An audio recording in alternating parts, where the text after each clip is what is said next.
Ever see a factory or a huge industrial site and wonder what's really going on in there to prevent a major accident? Well, it all comes down to a special language, a whole vocabulary of safety. Today, we're going to decode the key terms that professionals use every day to manage risk and honestly, keep our world running safely. So here's our game plan. We're going to build this up from the ground floor, starting with the basic foundations. Then we'll get into the threats themselves, see how they play out in the real world, check out the tools we use to control them, and finally we'll talk about the ultimate goal of all this work. All right, let's dive right in with the big picture. Before we can even begin to talk about risks and dangers, we've got to understand the two core ideas that everything else is built on. First up, the environment. And look, this isn't just about scenic landscapes, trees, and rivers. It's the whole stage where life happens. It's this incredibly complex web of everything around us, the natural stuff and the man-made stuff. And because we live and work right in the middle of it, it's also the arena where every single risk plays out. And within that environment, this is what we're all aiming for: security. Now listen closely to that definition. The absence of unacceptable risk. That's so important. Security isn't about getting rid of all risk. Just crossing the street has some risk. It's about drawing a line in the sand and deciding which dangers are just too great to accept, whether we're talking about you as a person, a massive power plant, or even a product you buy. Okay, so with those foundations set, let's get into the nitty-gritty. Let's start defining the threats that challenge our security. Because, to manage risk, you first have to understand exactly what you're up against. It all starts with danger. The easiest way to think about danger is just as raw potential. It's something, a substance, a situation, an activity that has the built-in ability to cause harm. A big tank of fuel, a really heavy piece of machinery, they are all dangers. They hold the power to cause damage just by existing. But see, a danger all by itself is kind of like a sleeping giant. It only wakes up and becomes a risk when we add two critical ingredients: probability and severity. Risk is the actual calculation. It's asking, what are the odds that this danger will actually cause harm? And if it does, how bad is it going to be? This slide just nails the difference perfectly. On the left, you've got a shark. In the ocean, that shark is a danger. It has the potential to harm you. But it only becomes a risk for you when you do what's on the right, jump in and swim nearby.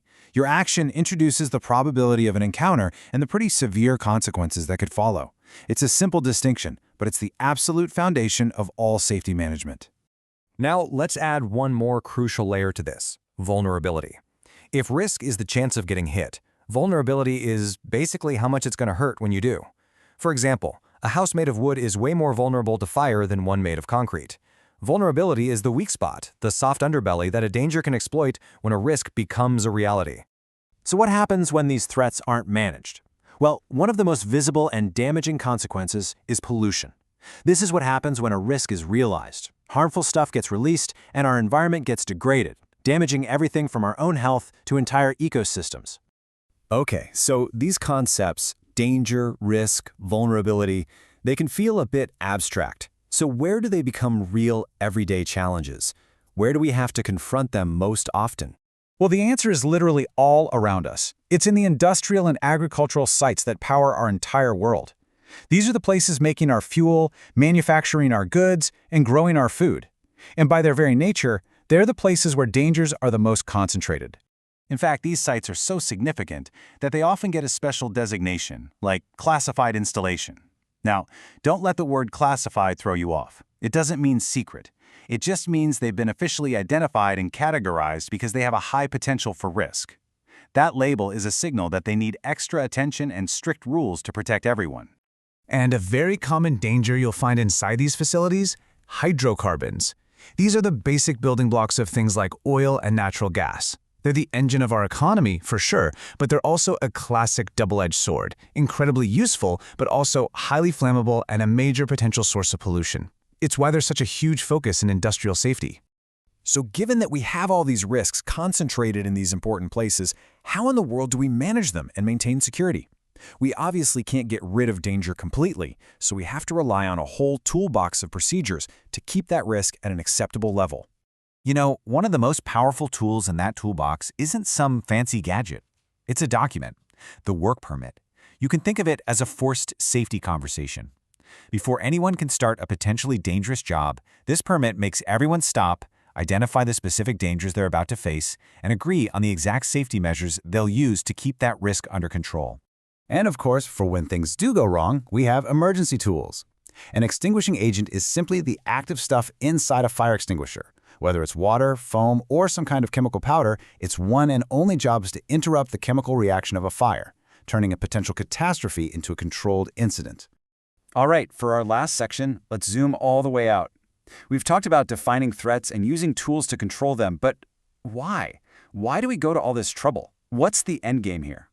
And this is where it all comes together so brilliantly. The ultimate goal isn't just about preventing a disaster tomorrow. It's about achieving something much bigger and more complex, sustainable development. This is the grand challenge of our time. Keeping our industries going, but doing it in a way that slashes their environmental impact, protects people, and saves resources for the future. It's really like a three-part harmony, isn't it? You have economic activity, human safety, and environmental preservation. And the key insight here is that in the long run, you can't have one without the other two. True, lasting progress means pushing all three of those forward together at the same time. Which leaves us with this final, really important question to think about. Is this work ever truly done? Is sustainability some finish line we cross? Or is it more of a constant journey of learning, adapting, and always trying to do better? It's a question that drives innovation and debate every single day. Thanks for joining me.